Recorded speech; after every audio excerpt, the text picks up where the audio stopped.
Today we're in our studio and we're talking with our Register of Deeds, Lois Mooring. Lois, thanks for being with us. Glad to be here. And she is our Register of Deeds, as I mentioned. And how long have you been Register of Deeds? I was elected in 2004. Now, I would have to guess that there's a lot of people who just don't know what your office does. What do you do? Well, our office, the responsibility of the Register of Deeds is to record and make available to the public any documents on file in the office. And that includes mortgages, deeds of trust, birth, death records, marriage licenses. We keep up with the military discharge forms, and just recording in general, preserving the records. So then there's more than just deeds. Absolutely, Wayne. Birth and death, DD 214s for the military. Yes, sir. And so many more. Yes. What do you not take or keep? Well, we do not have anything to do with wills and estates. Mm-hmm. We do not have anything to do with divorces. Mm-hmm. And people. Well, now, wait a minute, no, but you do issue marriage licenses, right? Right.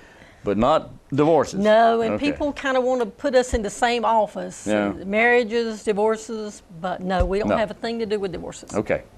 All right. So what about since 2004 you've been the Register of Deeds, what changes or enhancements have you seen come down the pike? Well, of course, your fees have changed. Yeah. They change every year. Yeah.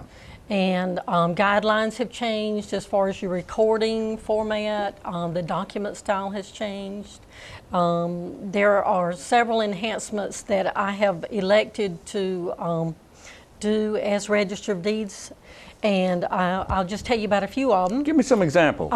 Like the images of the plats are now being put online. We started that in August of 2008. Okay, I've heard that term. What's a plat? Well, it's like a survey. A surveyor draws you up a map of your property or a property that you're potentially going to buy, and it's put on record for the public to know where your lines are, where your boundaries are. That's an enhancement, and the maps that are actually online that you can view go back to 1982 right now.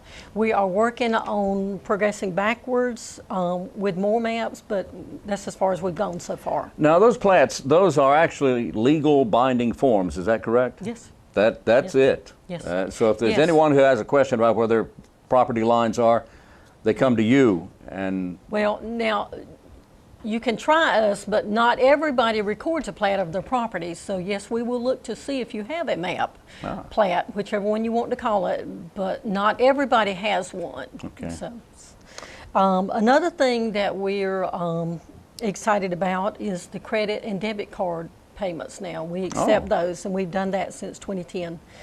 And that just is real helpful for people that don't carry a lot of cash. They're able to make whatever payments they need, like for a birth or death record. We can transact that with a card. The website has been enhanced to include a bunch of forms that where you can download and request birth and death records.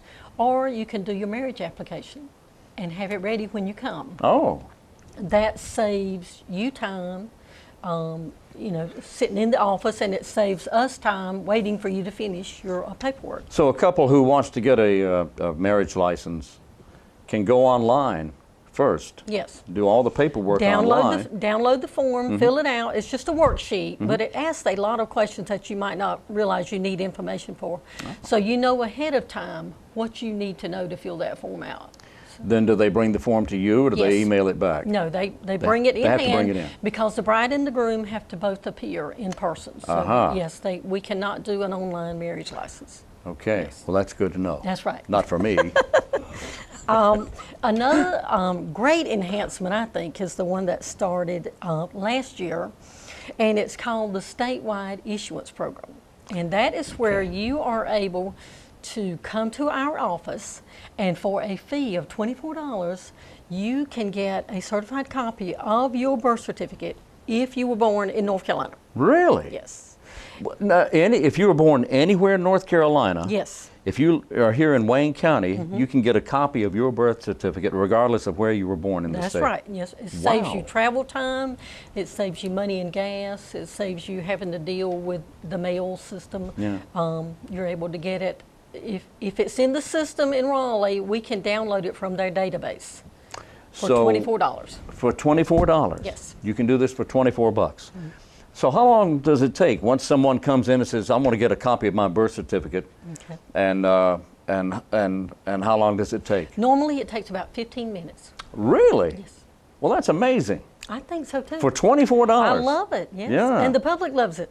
I didn't know about this. Does the public know about it? Yeah, they're supposed to. It's on the okay. website. Well, you heard it here.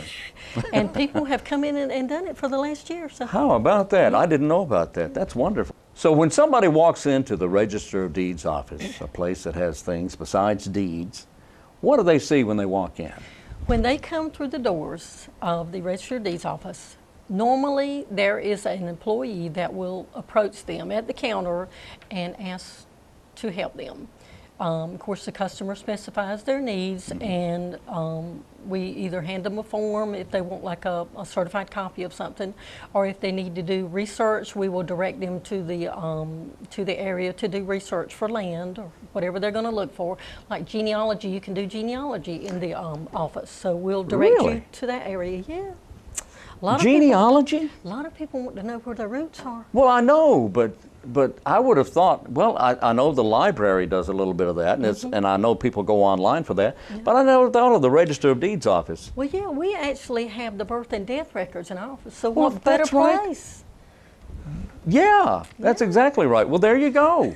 That is a great tip. We have this nice little comfortable area where you can sit and you can lay your books. Some of them are so big, you know, they're heavy. Oh, the you books need- are, yeah. You need a place to lay them down Yeah. so you can look at them. Yeah.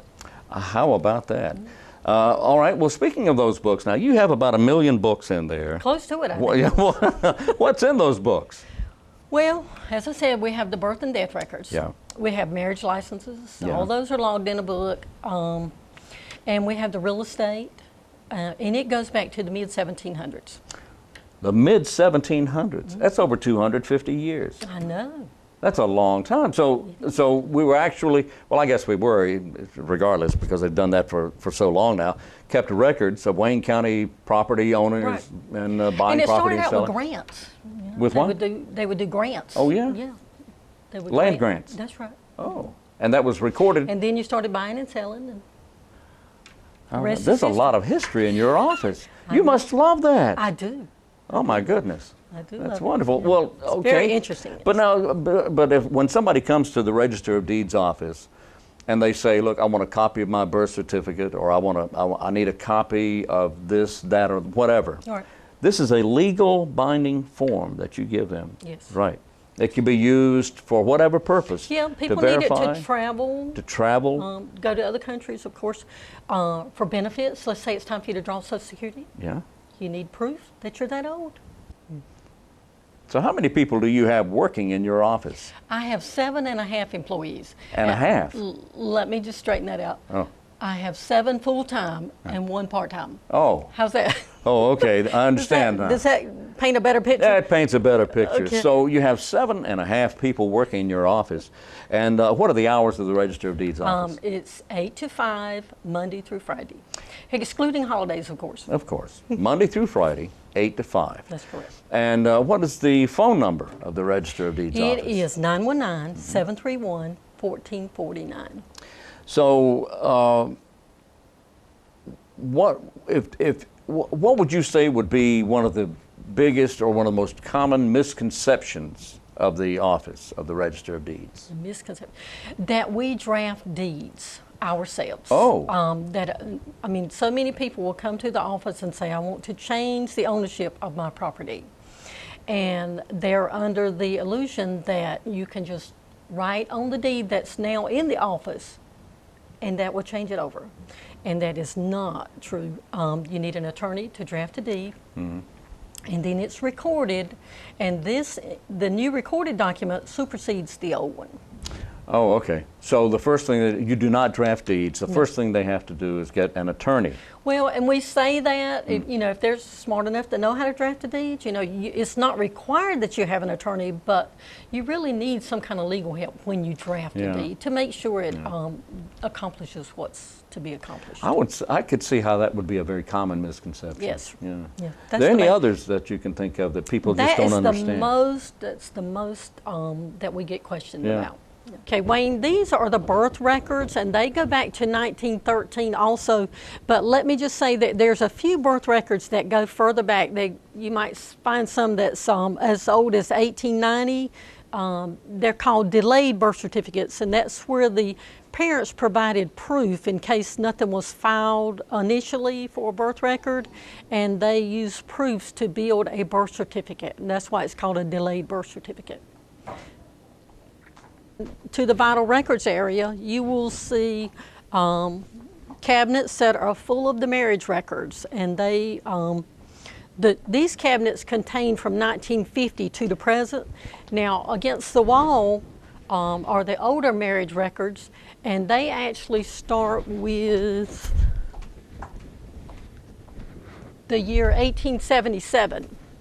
So, and they are encapsulated in plastic to preserve them. And as I say, they go to 1950, and then after that, they are filed in the filing cabinets. And I will show you what I mean by encapsulation. Here's one of the books. And we put the actual certificate in plastic sleeves so that we do not have to touch the actual original, and that preserves it. All right, as we go around the corner, we have our main indexer, which is Miss Judy Harrison, and she's the main indexer. And at this point, they are proofing a day's work. She has indexed that day, and they are reading amongst themselves to proof, make sure all the names were typed, the instruments were entered correctly. Along this wall, we have the map cabinets, and this is what we talked about earlier, the plats that you called them. It's where people have hired someone to do a survey of property, and they have recorded it in this office for a permanent record. And as you can see, we're about to run out of room for those. You can now see a full scope of the research area for the real estate. Each workstation has a computer, and of course the chairs if you need several, like if you've got a customer with you or something.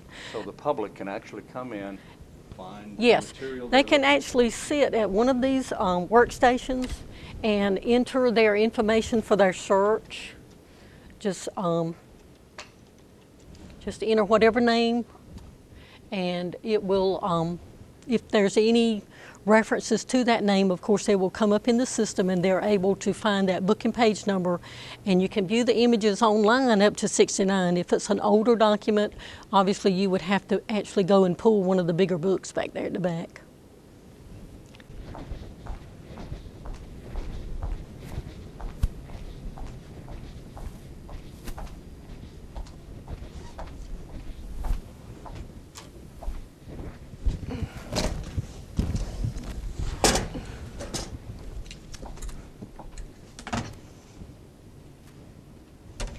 And it actually starts with 1779 is the oldest documents that we have. And just take a look at this writing. It's awesome. It's almost like calligraphy. Yeah, it's beautiful. Yeah. And this is 1779 record. 1779. Yeah. Wow, our country had only declared. Yeah, we our talked about this. That's independence right, how old the records That's were. right. That's right. In fact, this was written before our Constitution. The U.S. Constitution was written. It says, "State of North Carolina, Wayne County, to all to whom these presents shall come greeting, know ye that Ephraim Cotton of the state And county, aforesaid. aforesaid. For and in consideration of the sum of 6,000 6,000 pounds. current money of the province aforesaid. See, so it's not that hard to read, is it? Well, no, no. In fact, you can figure it out. Well, now all the writing is not quite this good, but anyways, this is good. documents back from the beginning that we have. Here's John and Isabel Howell here. This is so interesting. Yes. And are these the actual documents? These are copies. These are Okay. where, back then, they rewrote what the document said. They yeah. didn't have Xerox machines. machines. Yeah. That's why the fancy writings. Yes. Yeah. Yeah. This one is next in line to be restored. So we're doing this, we're restoring these books. Yes, I choose a few a year because they are expensive. To restore this book would be about $1,000. And that's where they encapsulate the sleeves and deacidify the document. Deacidify. Yeah, don't ask me to spell that. Okay. But anyways, that's next in line, and you can tell that it really needs it. So, if you don't preserve these records, they're lost. So this is part of history. Indeed. Does anyone ever have need when they're researching properties in Wayne County? Do they ever have a need to come in here and use these? Yes. They do actually Yes. go back Yes. to study to see Yes, where it all absolutely. started. Well, and not only the title researchers, but people doing genealogy also. They not only want to research their family tree, but they want to research the family property ownership as well. So yes, these books do get used. They do get used Yes. from the 1700s and later. Yes. Wow. Yep. And these books behind you are also real estate books. Right. Correct. The books just continue all the way around the wall. Of course, we ran out of room on the walls, and we built these islands right in the middle. Now we're filling these up gradually. Let me show you a book that has been preserved. Okay.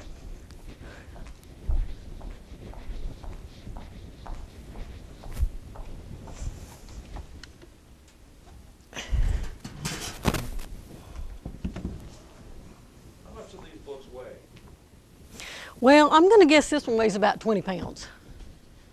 You're going to have Now, this one has been preserved by each page being put in a plastic sleeve and encapsulated. And you will never have to worry about the condition of this book again. It will last forever, unless a fire happens, of course. But as far as the pages, they are permanently preserved.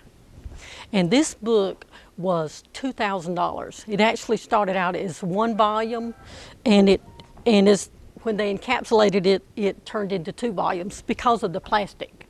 So they had to create another binder for this one volume. Okay, again, your phone number is? 919-731-1449. And we hope we've shed some light on the Office of the Register of Deeds. We've been talking to the registrar. Is that your? That's correct. Is that correct? Very good. We've been talking with the registrar, Lois Morey, our Register of Deeds here in Wayne County. I'm Wayne Alley for WGTV.